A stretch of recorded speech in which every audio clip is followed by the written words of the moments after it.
જય ભીમ, નમો બુદ્ધાય. આજે આપણે ફરી મળી રહ્યા છીએ આંબેડકર દર્શન યુટ્યુબ ચેનલ આપ સૌનું હાર્દિક સ્વાગત કરે છે. બાબા સાહેબના જીવન પર શરૂ કરેલી આ યુટ્યુબ ચેનલ આ મુકામે આવી ગઈ છે. પુના કરારનો આ છેલ્લો એપિસોડ છે. તમે લોકો જે લોકો સતત અને નિયમિત બધા જ એપિસોડ જુએ છે એ લોકોને ખબર હશે કે હમણાંથી ગોળમેજી પરિષદ અને પુના કરાર પર ઘણા એપિસોડો કર્યા છે.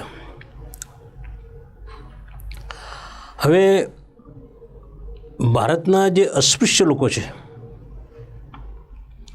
એ લોકો માટે ગોળમેજી પરિષદ, પુના કરાર, અલગ મતાધિકાર આ બધા શબ્દો એમના માટે બહુ જ અગત્યના છે. એમને આ વિશે જાણકાર પણ બનવું જોઈએ, કારણ કે જે વ્યક્તિ પોતાનો ઇતિહાસ જાણતો નથી એ વ્યક્તિ કદી ઇતિહાસ બનાવી શકતો નથી. બાબા સાહેબે ગોળમેજી પરિષદમાં જઈને ધુઆધાર રજૂઆત કરીને કોમન એવોર્ડ મેળવ્યો અને કોમન એવોર્ડની વિરુદ્ધમાં ગાંધીજી આમણે ઉપવાસ કર્યા અને એમને જીવાડવા માટે ડૉક્ટર બાબા સાહેબ આંબેડકરે પુના કરાર કર્યા. પુના કરારમાં 36 જણાની સહીઓ હતી અને એ લોકોએ બાંહેધરી આપેલી કે હવે પછી ભારત દેશમાં અસ્પૃશ્યતા રહેશે નહીં. આ મારા શબ્દો તમારા કાનમાં હેમરિંગ થવા જોઈએ કે હવે પછી ભારત દેશમાં અસ્પૃશ્યતા રહેશે નહીં. એ તો એ લોકો એટલા સુધી કીધું કે આવનારા 10 વર્ષની અંદર ભારતમાં અસ્પૃશ્યતા નાબૂદ થઈ જશે. બહુ જ સુંદર વાત લાગે છે આપણને કે સારું અસ્પૃશ્યતા નાબૂદ થઈ જાય તો કેટલી સુંદર વાત છે. એટલે એ લોકો અસ્પૃશ્યતા નાબૂદ કરવાની વાત કરી અને એમને એના આનુષંગિક જે પગલાં લેવાની વાત થઈ કે હવે ભારતના દરેક મંદિરમાં અસ્પૃશ્યનો પ્રવેશ મળશે. આપણે દલિતો માટે હવે અસ્પૃશ્ય શબ્દ વાપરીશું. લોકોને દલિત શબ્દ ગમતો નથી. હું તો ઘણી વાર કહું છું કે અસ્પૃશ્યને કોઈ પણ શબ્દ આપો એ એમને ગમવાનું નથી. હરિજન શબ્દ આપો, ઢેડ શબ્દ આપો,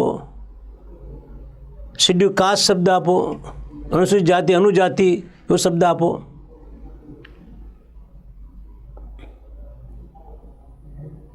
ભાવના ભૂખ્યા એવા શબ્દ આપો તો પણ આ અસ્પૃશ્ય લોકો બદનામ છે. એટલે નામ સાથે કોઈ લેવા દેવા નથી, પણ છતાં પણ અસ્પૃશ્ય શબ્દથી દલિતોને ખબર પડે કે એ લોકો અસ્પૃશ્ય છે. આજની તારીખમાં અસ્પૃશ્ય છે. 10 વર્ષની વાતો જવા દો. આજે 1932 પછી આ 1932 આવવાની તૈયારીમાં છે. 6 ને 7 8 વર્ષ બાકી છે. 92 વર્ષ થઈ ગયા. 1932 ને 92 વર્ષ થઈ ગયા, પણ અસ્પૃશ્યતા ઠેરની ઠેર છે. એમને ગાંધીજીએ જ્યારે કહ્યું કે ભાઈ બધા ભારતના બધા મંદિરો ખુલ્લા કરી દો, ઓપન કરી દો અને અસ્પૃશ્યને એમાં પ્રવેશ આપો, બહુ જ સરસ લાગ્યું આપણને અને સહાનુભૂતિનું એક મોજું ફરી વળ્યું ભારતમાં. તો ઠેર ઠેર મંદિરો ખુલવા માંડ્યા, એવા સમાચારો મળવા માંડ્યા. કેટલાક મંદિરો ખુલ્લા મૂક્યા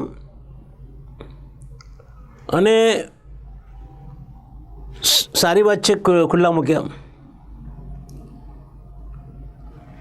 એ પછી ઘણા લોકોએ એ વિચાર કર્યો કે આપણે જે મંદિરોમાં પ્રવેશ ના મળે એ મંદિરોનો પ્રવેશ માટે પ્રયાસ કરીએ, અને પ્રયાસ કરવા છે કે ઉપવાસ પણ કરીએ. એટલે કેલ્લાપન એ કેરાલાનું કોચીન નામ, ત્યાં જે ગુરુવાયર નામનું ગામ છે, એમાં એક મંદિર છે, કૃષ્ણનું મંદિર છે. ટટ્ટાર ઊભા છે કૃષ્ણ, એમનું મંદિર છે. એ મંદિરમાં પ્રવેશ આપતા નથી. એટલે એમણે ગાંધીજીને કહ્યું કે આ મંદિરનો પ્રવેશ આપતા નથી તો હું ઉપવાસ કરવાનો છું. એટલે ગાંધીજીએ કહ્યું કે ના, ઉપવાસ ના કરો. આવતા મહિને, એટલે આ જે પુના કરાર થયો 24 નવેમ્બર, એના પછી 10મા મહિનામાં અથવા 11 તો 12મા મહિનામાં, 2-4 મહિનામાં આપણે ઉપવાસ કરીશું અને હું તમારી સાથે હોઈશ, એટલે એમાં મંદિરનો પ્રવેશ મળશે. આજ સુધી ગાંધીજી ગયા નથી, ત્યાં ઉપવાસ કર્યા નથી. પછી બીજા બધા લોકો મંદિરમાં પ્રવેશ માટે બહુ પ્રયાસ કર્યા, પણ બધી જગ્યાએ સ્થિતિ બહુ ખરાબ હતી. ડૉક્ટર સુબ્બારાવ અને એ લોકોએ પણ મંદિરના પ્રવેશ માટે બહુ મહેનત કરી. એમને તો મંદિરના પ્રવેશ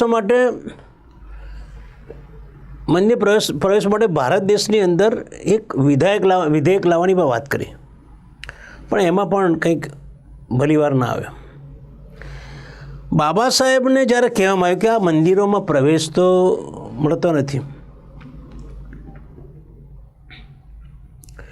તમને નવાઈ લાગશે કે બીજા રાજ્યોમાં કોઈ એકાદ બે મંદિરો તો ખુલ્લા થયા અને લોકો પ્રવેશ્યા. ગુજરાતમાં એક પણ મંદિર ખુલ્યું નહીં. ગુજરાતમાં એક મંદિર ના ખુલ્યું એનો અર્થ શું થયો? ગુજરાતના લોકો રૂઢિચુસ્ત લોકો છે, રૂઢિચુસ્તતાથી ખદબદતા લોકો છે ગુજરાતના લોકો. એટલે એકમાં મંદિર ખુલ્યું નહીં. હવે આ ગાંધીજી મંદિરના પ્રવેશની વાત કરી, પણ ગાંધીજી પોતે ચાતુર્વર્ણ વ્યવસ્થામાં માનનારા હતા, અને એમને ચાતુર્વર્ણ વ્યવસ્થાની અંદર એટલી બધી શ્રદ્ધા હતી કે એ કહેતા હતા કે હું હિન્દુ છું એટલું જ નહીં, હું હિન્દુના પરિવારમાં જન્મ્યો છું, અને મારા હિન્દુ ધર્મમાં મને એટલી બધી નિષ્ઠા છે કે ન પૂછો વાત. અને મને ચાતુર્વર્ણ વ્યવસ્થામાં પણ નિષ્ઠા છે. ચાતુર્વર્ણ વ્યવસ્થા તો એ હિન્દુ ધર્મનો એક ભાગ છે, એટલે ચાતુર્વર્ણ વ્યવસ્થા જવી જ ન જોઈએ, વર્ણ વ્યવસ્થા જવી જ ન જોઈએ, એવું ગાંધીજી કહેતા હતા. આ ગાંધીજી જેમને શું કહે કે એમને આ વર્ણ વ્યવસ્થાને એમ કહ્યું કે આ વર્ણ વ્યવસ્થા એ સમાજના માટે સમાનતા માટે છે, વિધાતક નથી. એટલા સુધી એમને લખ્યું છે, એટલા સુધી એમને કહ્યું છે કે વર્ણ વ્યવસ્થા, ચાતુર્વર્ણ વ્યવસ્થા એ વિધાતક નથી અને કોઈને નુકસાન કરી નથી, અને આ સમાનતા લાવનારી છે. આવી વાત ગાંધીજી. વિચાર કરો, ગાંધીજી જેવા વ્યક્તિ જે ભારતના રાષ્ટ્રપિતા કહેવામાં આવે છે, રાષ્ટ્રના પિતા. વિશ્વમાં કોઈ દેશના રાષ્ટ્રપિતા હોઈ શકે નહીં. રાષ્ટ્રપિતા કીધું હોઈ શકે, રાષ્ટ્રમાતા કીધું હોઈ શકે, રાષ્ટ્ર પ્રમુખ હોઈ શકે. રાષ્ટ્રપતિ પણ શબ્દ બરાબર લાગતો નહીં, રાષ્ટ્રપતિ કીધું હોઈ શકે. રાષ્ટ્ર પ્રમુખ શબ્દ બરાબર છે, કોઈ જગ્યાએ રાષ્ટ્ર પ્રમુખ બરાબર રાખવો છે શબ્દ. હવે આ રાષ્ટ્રપિતા એટલે બધા જ ભારત દેશના બધા જ બાળકો એમના. તો જો બધા જ બાળકો એમના હોય તો આ અસ્પૃશ્ય લોકો જે એમના બાળકો નથી. તો ચાતુર્વર્ણ વ્યવસ્થાના કારણે ભારત દેશમાં અસ્પૃશ્યતા છે. ચાતુર્વર્ણના કારણે ભારત દેશમાં એક આખો વર્ગ, હિન્દુ સમાજ આખો અસ્પૃશ્ય લોકોને અપવિત્ર માને છે,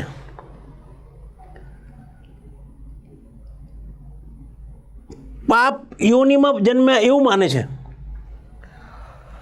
તો ગાંધીજીના મગજમાં આ વાત કેમ નહીં ઘૂસી હોય? ગાંધીજી મારી દૃષ્ટિએ જ્યારે પુના કરાર થયા પહેલાં ઇંગ્લેન્ડની અંદર ગોળમેજી પરિષદમાં જ્યારે એમને બાંયધરી આપી કે ઇંગ્લેન્ડના વડાપ્રધાને જે પણ નિર્ણય લેશે, લવાદ નમી એમને એ મને બંધન કરતા રહેશે, આવું બોલ્યા, થૂક્યા એમ કહી શક્યા. અને એની વિરુદ્ધમાં એને વળગી ના રહ્યા, ફરી ગયા. ઇંગ્લેન્ડના વડાપ્રધાનની આગળ બાંયધરી આપેલી એ વ્યક્તિ એરોડા જેલની અંદર ફરી ગયા અને એ જ ચુકાદો આપ્યાના વિરુદ્ધમાં ઉપવાસ પર ઉતર્યા. એટલે ગાંધીજીનું માણસ કેવું કહેવાય? ફરી જનાર માણસ. પાછું કે 10 વર્ષની અંદર આભડછેટ નાબૂદ કરીશું, અસ્પૃશ્યતા નાબૂદ કરીશું, એ પણ ના કરી શક્યા. એટલે એ પણ એમની વાત બોગસ પુરવાર થઈ, જૂઠી પુરવાર થઈ.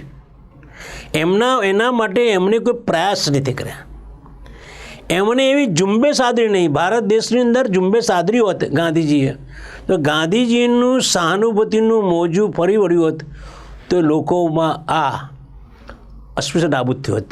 પણ ગાંધી ખુદ કહે છે કે ચાતુર્વર્ણ વ્યવસ્થા એ હું એને માનું છું. ચાતુર્વર્ણ વ્યવસ્થા વર્ણ વ્યવસ્થા હોવી જોઈએ.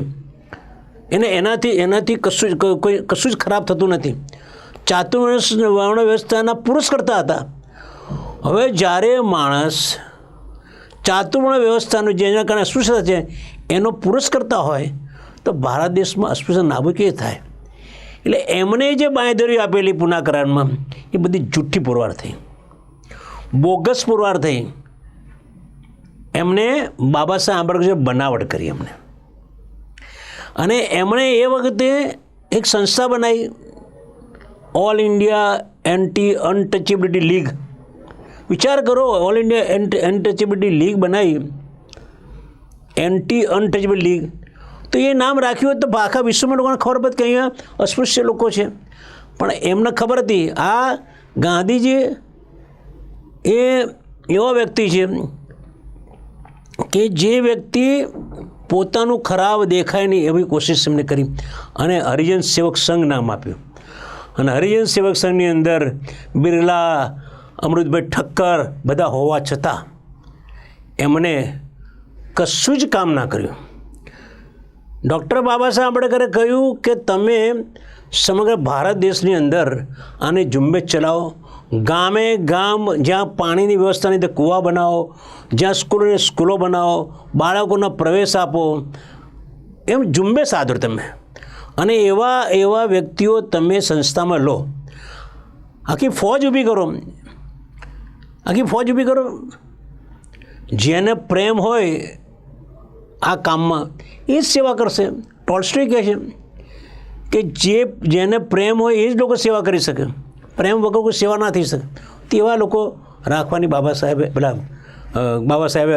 વાત કરી કે આવા લોકો રાખીને તમે ઝુંબેશ કરો. પણ એ ઝુંબેશ થઈ નહીં.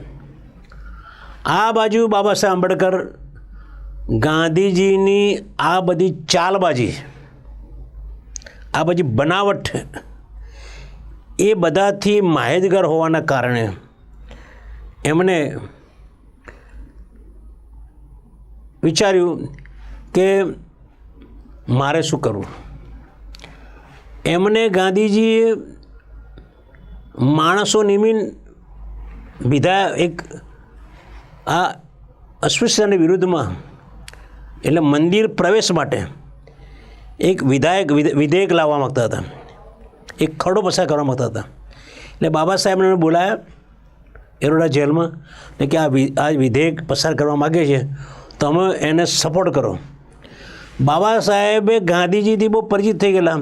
એમને કહ્યું કે હું આ વિધેયક, આ જે ખરડો પસાર કરવા માગો છું એનો વિરોધ કરું છું. બાબા સાહેબ કહ્યું કે અમારું ધ્યેય, અમારું લક્ષ્ય મંદિરમાં પ્રવેશનું નથી. મંદિરમાં પ્રવેશવાથી દલિતોનું કોઈ ભલું થવાનું નથી. અમારા મંદિર જોઈતા જ નથી, અમારા મંદિરમાં પ્રવેશવું જ નથી. અમે તો જે સમયે મંદિર પ્રવેશ માટે જે પ્રયાસ કર્યા હતા એ એક પ્રતીક માટે, એક ટોકન પ્રતીક માટે કે તમે લોકો અમને અસ્પૃશ્ય માનવ મંદિર પ્રવેશવા દેતા નથી, એના માટે પ્રયાસ કર્યા. એના માટે તળાવમાં પાણી પીવાનો પ્રયાસ કર્યો. અમારે એ પાણી જોઈતું નથી, અમારે મંદિરે જોઈતા નથી. એ મંદિરો તમને જ મુબારક છે. અમારા મંદિરો જોઈતા નથી, મંદિરે પ્રવેશવું જ નથી. પછી એવું વિધેયક લાવવાની ક્યાં જરૂર છે? એમણે મંદિરમાં પ્રવેશવાનો વિરોધ કર્યો. બાબા સાહેબના સમગ્ર જીવન દરમિયાન એમણે કહ્યું છે અમારું લક્ષ્ય મંદિર પ્રવેશવું નથી. અસ્પૃશ્ય લોકો એટલે દલિતો લોકોએ ખાસ જાણી રહેવાની જરૂર છે કે તમારા જીવન દરમિયાન મંદિરમાં પ્રવેશવાનો કોશિશ કરશો નહીં. મંદિરના પ્રવેશથી તમને કશું મળવાનું નથી. બાબા સાહેબે એમ કહ્યું કે મંદિરના પ્રવેશ કરવાથી તમારી ગરીબી દૂર થવાની છે. તમે જે ઘરમાં રહો છો, જે તૂટેલું ફૂટેલું ઘર છે એ નવું બનવાનું છે. તમે ફાટેલા કપડાં પહેરો છો, તમારા દીદાર ઉઘા છે એના કપડાં મળવાના છે. તમારા જે ખાવાની અંદર તમે જે ટુકડો રોટલો છે જેમ ખાતા હોય, સૂકો રોટલો ખાઓ, ઘરમાં ખાવાનું નહીં, એ ખાવાનું મંદિરવાળા પ્રોવાઈડ કરવાના છે, એ ભગવાન પ્રોવાઈડ કરવાનો છે. તમારા બાળકોને શિક્ષણ મળવાનું છે. તમારી બીમારીમાં આ મંદિરનો ભગવાન તમને દવા દારૂ કરવાનો છે. બાબા સાહેબે આ એમના લેક્ચરોમાં કહ્યું છે. ધનંજય કીરની જે પુસ્તક લખ્યું છે એની અંદર આખો એક ચેપ્ટર છે બાબા સાહેબના ધર્મના મંદિરના વિશે વિચારોમાં. મંદિરમાં પ્રવેશવાની અમારે જરૂર નથી. મંદિરમાં પ્રવેશવાથી અમને કશું મળવાનું નથી. અમારે મોક્ષ જોઈતો નથી, અમારે સ્વર્ગ જોઈતું નથી. અમારે તો અમને સારું મકાન રહેવા મળવું જોઈએ, અમને સારા વસ્ત્રો મળવા જોઈએ, સારું ખાવાનું મળવું જોઈએ, સારું શિક્ષણ મળવું જોઈએ, બીમાર થયા સારી સારવાર મળવી જોઈએ, અમને માન સન્માન મળવું જોઈએ. એ અમારે જોઈએ. અમારે મંદિર જોઈતા નથી, મંદિરોની અમારે જરૂર નથી. છતાં પણ આજકાલના જે અસ્પૃશ્ય લોકો છે પોતાના આર્થિક રાજકીય લાભ માટે હિન્દુઓના મંદિરો માટે એમને પડખે ઊભા રહે છે. શરમજનક વાત એ છે બાબા સાહેબની વાત વાંચતા નથી, બાબા સાહેબની વાત જાણતા નથી, વાંચતા નથી, અનુસરતા નથી, ફોલો કરતા નથી. એટલે બાબા સાહેબનું કહેવું કે ભાઈ આ મંદિરના પ્રવેશ માટે અમારે મહેનત તમારે કરવી નથી. મંદિરનો પ્રવેશની બાબા સાહેબે વિરોધ કર્યો. બાબા સાહેબ એમ કે આટલા બધા ભારત દેશના મંદિરો છે અને બહાર એને મંદિરને દ્વારે મંદિરના આગે નાગા પૂંગા અર્ધ કપડાં પહેરેલા એવા અસ્પૃશ્ય લોકો ભીખ માગવા માટે ઊભા રહે છે. કેમ? મંદિર છે તો એમનું દળદળ ફીટવું જોઈએ ને, પણ ફૂટ્યું નથી. સ્વર્ગ મળવું જોઈએ ને, મોક્ષ મળવું જોઈએ ને. બાબા સાહેબ કે આ બધું ખોટું છે. મર્યા પછી સ્વર્ગ મળતું નથી, મોક્ષ મળતો નથી. જીવતા જીવ તમે જે રીતે સારી રીતે જીવો એ જ તમારું સ્વર્ગ.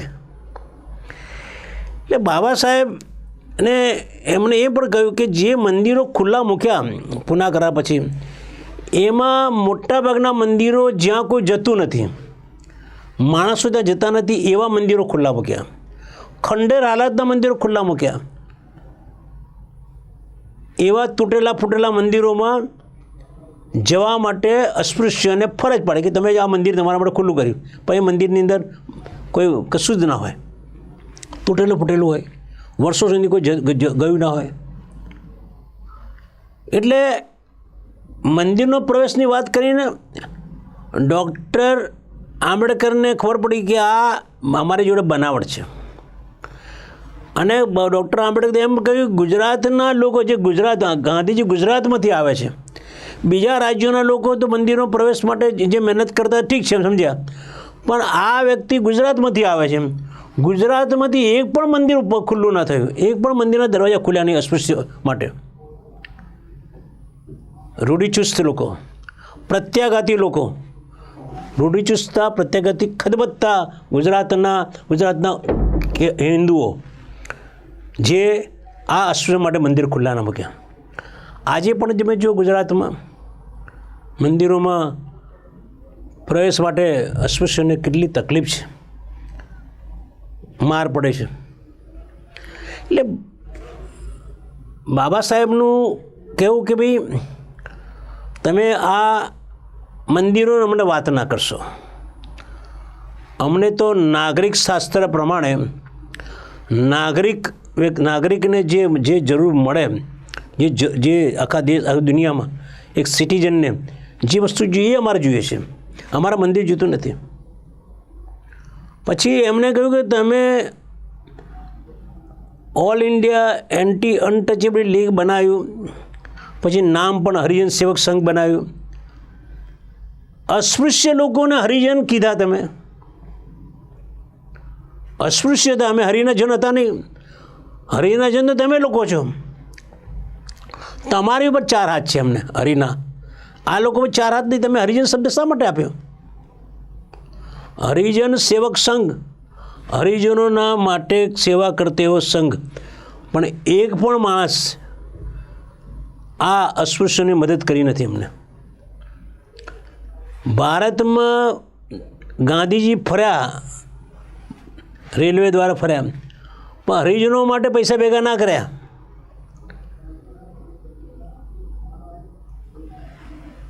નવાઈની વાત એ છે કે એમાં અમૃતલાલ ઠક્કર તો કેટલો પ્રેજ્યુડાઇઝ વ્યક્તિ હતો કે એમને આ હરિજન સેવક સંઘ દ્વારા કશું જ કામ ના કર્યું, ખાલી નામની સંસ્થા રહી, અને જે પૈસા આવે એમના માટે વાપરે, એમને જે કંઈ થોડા ઘણા પૈસા આવે એમના માટે વાપર્યા, અસ્પૃશ્ય માટે 1 રૂપિયો વાપર્યો નથી, છતાં નાટકો એવા કર્યા કે આ પૈસા બધા અમે અસ્પૃશ્ય માટે વાપર્યા.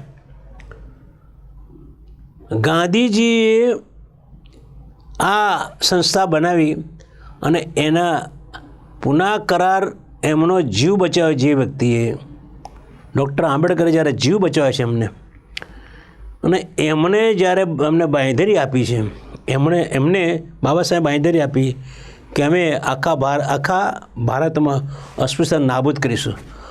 અસ્પૃશ્યતા નાબૂદ કરવાની અંદર એક મુદ્દો મંદિરનો પ્રવેશનો છે, બાકીના બધા મુદ્દા કે ભાઈ ગામના કૂવે પાણી ભરવા દેવાનું, ગામની સરપંચની ઓફિસમાં જઈને ખુરશી બેસી શકે, ગામના કોઈ પ્રસંગની અંદર ગામમાં જઈને પોતે જે લોકો બધા જમતા થાળીમાં જમી શકે, લગ્ન હોય ત્યારે ઘોડી પર બેસીને જઈ શકે, પોતે મૂછ રાખી શકે, પોતે વણીદાર બૂટ પહેરી શકે, પટ્ટો પહેરી શકે, ચશ્મા પહેરી શકે, આ બધું. પછી સ્કૂલની અંદર એના પ્રવેશની અંદર એને પ્રવેશ આપે, એને ભણવાની બધી સગવડ આપે, એમને નોકરીની અંદર એને નોકરીઓ મળી શકે, નોકરીમાં અસ્પૃશ્યતા ક્યાંય પણ ના આવે, કોઈ પણ જગ્યાએ અસ્પૃશ્યતા દેખાય નહીં, એ રીતે અસ્પૃશ્ય લોકોને બધા જ નાગરિકના અધિકારો મળવા જોઈએ. એ વાત અસ્પૃશ્યતા નાબૂદીની વાત અસ્પૃશ્યતા નાબૂદ ત્યારે જ થઈ શકે, પણ એમને અસ્પૃશ્યતા નાબૂદ કરવાની વાત, ગાંધીજી તો અસ્પૃશ્યના કટ્ટર વિરોધી માણસ હતા. કારણ શું કે એમને ચાતુર્વર્ણ વ્યવસ્થાના એ પુરસ્કાર કરતા હતા, અને ચાતુર્વર્ણ વ્યવસ્થા મનુસ્મૃતિના કારણે આ અસ્પૃશ્યતા દાખલ થઈ છે. એ પહેલાં મનુસ્મૃતિ આવ્યા પહેલાં ચાતુર્વર્ણ વ્યવસ્થાના કારણે અસ્પૃશ્યતા નહોતી, પણ મનુસ્મૃતિએ ચાતુર્વર્ણ વ્યવસ્થાના કારણે અસ્પૃશ્યતા દાખલ કરી. બ્રાહ્મણ બ્રહ્માના મોંમાંથી પેદા થાય, વિચાર કરો, અને શુદ્રો અતિશુદ્રો એ પગમાંથી પેદા થાય, ક્યાંય પેદા થઈ શકે, દરેક માના પેટમાંથી પેદા થાય લોકો. પણ આ જાતના મનુસ્મૃતિ જેવું આવું બોગસ બધી ભંગસ વાત એવી લખી છે, એવા પુસ્તકના પુરસ્કર્તા ગાંધીજી, ચાતુર્વર્ણ વ્યવસ્થાના પુરસ્કર્તા. એટલે ચાતુર્વર્ણ પુરસ્કર્તાઓ એ અસ્પૃશ્યતા નાબૂદ કેવી કરી શકે? આજે 92 વર્ષ થઈ ગયા. 1932ની અંદર જ્યારે એમને બાંયધરી આપી, 92 વર્ષમાં આજે અસ્પૃશ્યતા નાબૂદ થઈ નથી. સમગ્ર ભારતની અંદર અસ્પૃશ્યો જે છે તે સ્થિતિમાં છે. અને ગાંધીજીના કારણે,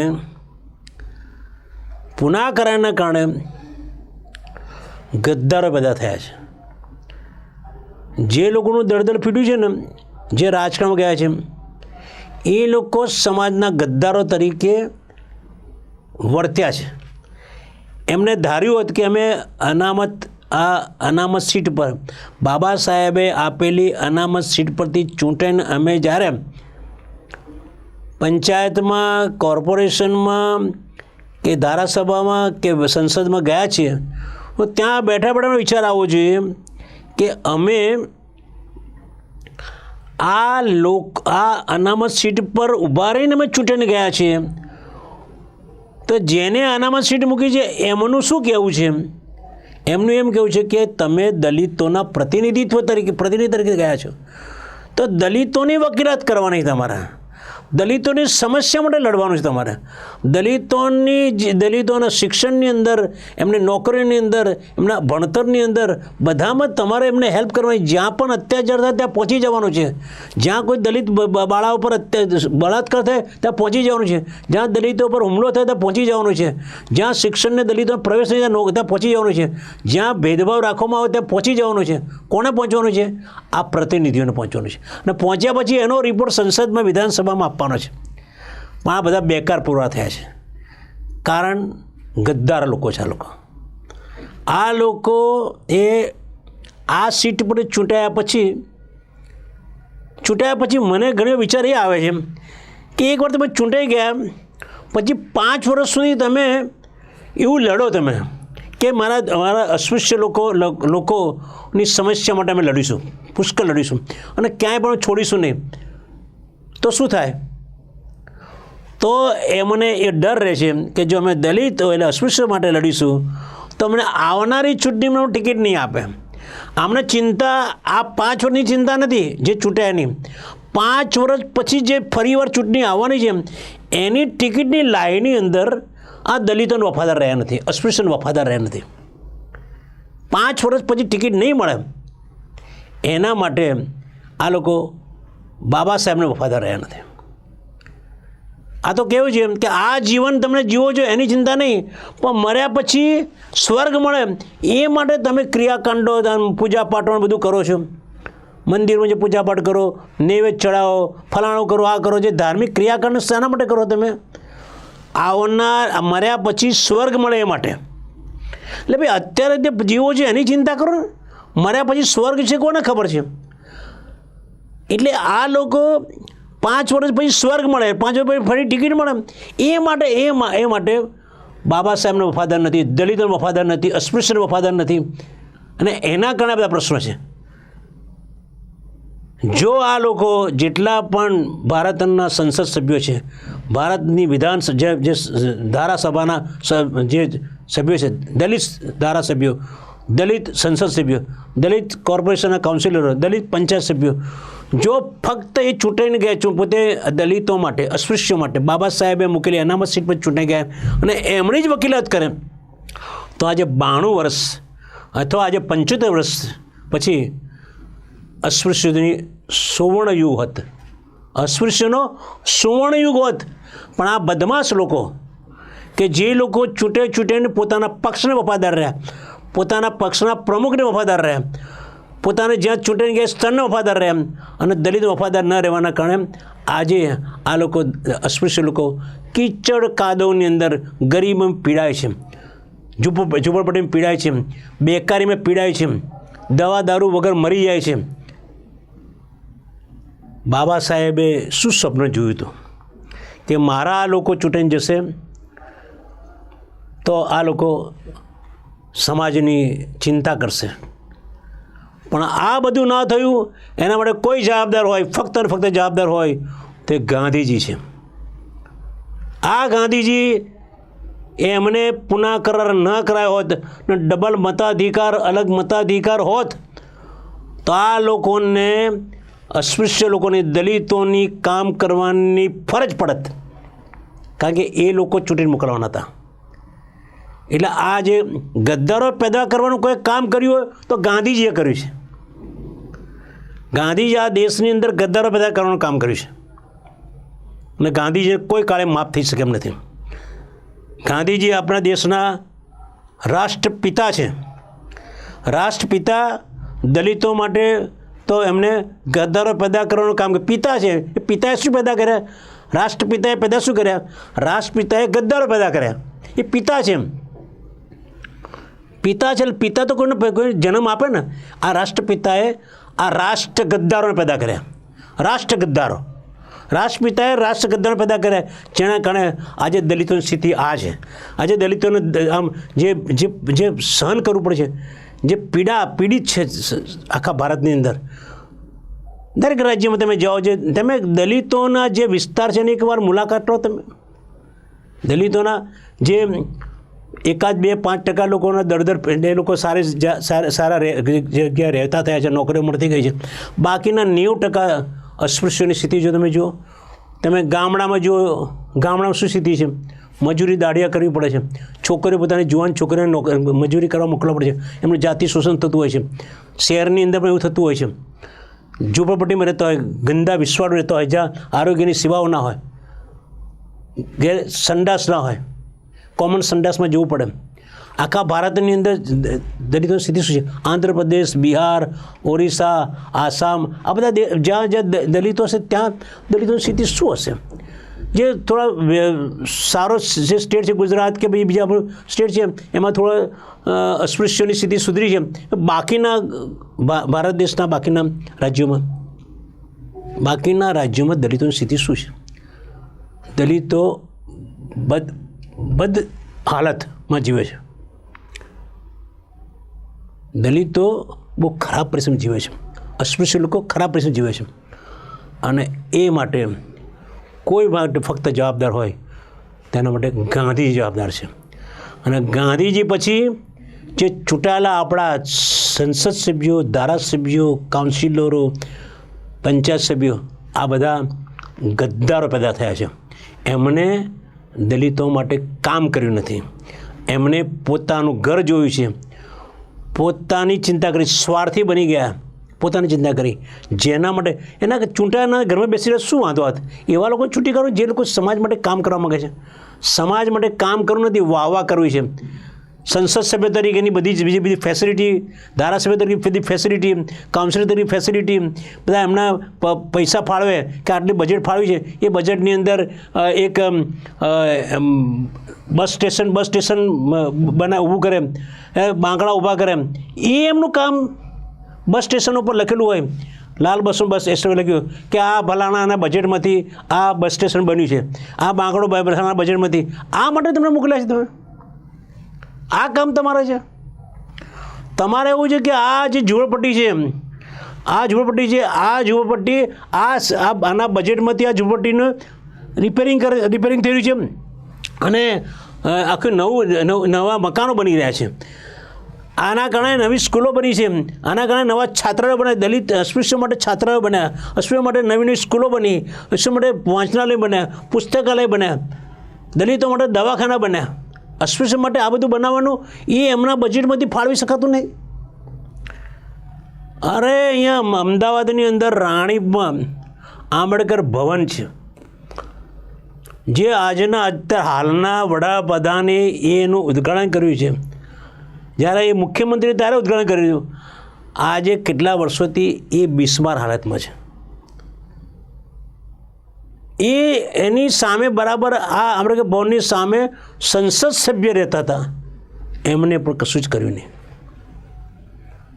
એટલે આ ખાલી સંસદ સભ્યની વાત નથી, બધા સંસદ સભ્ય એવા છે, બધા ધારાસભ્ય એવા છે, એકાદ બે બાદ કરતા બધા ધારાસભ્ય, બધા કાઉન્સિલરો આવા જ છે કે જે દલિતોનું ભલું કરવાનું ઈચ્છતા જ નથી. એમના સર્ટિફિકેટમાં સહી કરવાની આવકના દાખલા કે વિઝામાં એમાં એમને જોર આવે છે. ઘરમાં સૂઈ ગયા હોય તો ઘરવાળા કે બહાર ગયા છે. આવા લોકો ચૂંટણી છેલ્લા 75 વર્ષથી ચૂંટણી જે ગયા છે, ધારાસભ્યો, સંસદસભ્યો, કાઉન્સિલરો, આ બધા લોકો દલિતોને પલે રોવડાયા છે. પલે રોવડાય, એમને પીડા આપી છે એમને. આ પુના કરારની પરિણામ છે. આજે આપણે પુના કરારની અહીં આપણે પુનાવતી કરીએ છીએ. હવે પછી આપણે બીજા સબ્જેક્ટ પર જઈશું, પણ ગોળમેજી પરિષદ ફર્સ્ટથી માંડીને પુના કરાર સુધી આપણે આ વાત કરી રહ્યા છીએ અને આજે પુના કરારનું પૂર્ણ કરી રહ્યા છીએ. આવતા વખતે બીજા સબ્જેક્ટ મળીશું. મને સાંભળ્યો એ માટે ખૂબ ખૂબ આભાર. સાથે આ જે હું વાત કરી રહ્યો છું, મારો જે આક્રોશ છે, એ આક્રોશ જો તમે એનો એમ સામે પ્રત્યાઘાત ના આપો, તમે એને જો મારી વાતને તમે જો સપોર્ટ ના કરો, તો આ મારી વાતનો કોઈ મતલબ રહેતો નથી.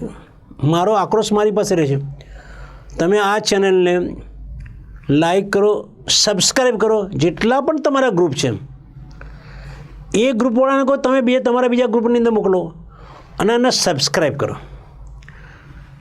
તમે લાઈક કરશો, સબસ્ક્રાઈબ કરશો તો શું થશે? મારી આ વાતનો પ્રચાર પ્રસાર વધારે થશે. પ્રચાર પ્રસાર થશે તો બાબા સાહેબ આંબેડકરે જે આપણા માટે જે કામ કર્યું છે એની વાત લોકો સુધી પહોંચશે.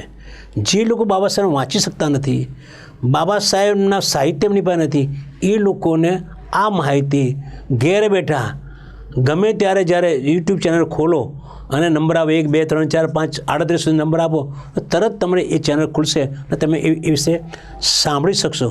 બરાબર? દુનિયાના કોઈ પણ ખૂણામાં, ભારતના નહીં આખા દુનિયાના કોઈ પણ ખૂણામાં યુટ્યુબ ચેનલ ખોલો અને આંબેડકર દર્શન લખો અને આંબેડકર દર્શન પછી Ambedkar AD 1 2 3 4 5 by doctor Paritosh એવું લખો એટલે તમારે એ ચેનલ ચાલુ એ એપિસોડ ચાલુ થઈ જાય.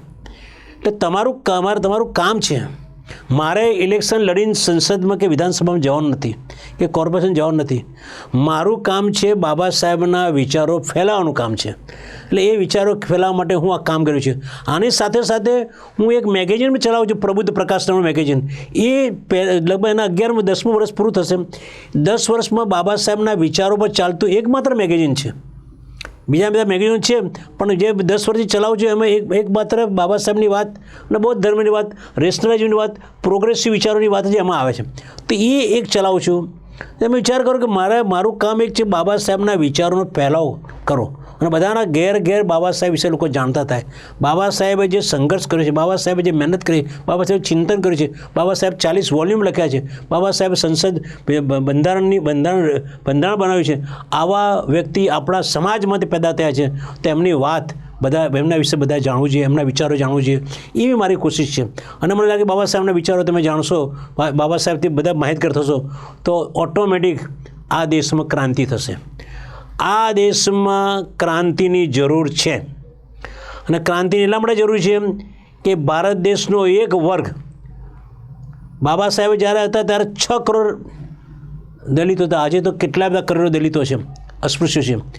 એ બધા પોતે આ દેશના એક નાગરિક છે. એમને બીજા બધા જે લોકો નાગરિકો છે એમના જેવા હક અધિકાર મળવા જોઈએ. એ માટેની જે લડત છે એ લડતનો રંગ આવી જાય એને બધા લોકો એને બધું મળે, સમાજના લોકોને સ્વાભિમાન મળે, સ્વમાન મળે, શિક્ષણ મળે, આરોગ્યની સેવા મળે, સારા કપડાં પહેરી શકે, સારું રહી શકે, રાચરીચરું રહી શકે, બરાબર, સારી રીતે જીવી શકે, શાંતિથી જીવી શકે, શાંતિથી મરી શકે. એ માટેની કોશિશ મારી રહી છે. એટલે આશા રાખું છું કે મારી વાત તમારા દિલોદીમાં પહોંચી હશે અને આ ચેનલને વધારે લાઇક અને વધારે સબસ્ક્રાઈબ કરો. Thank you very much.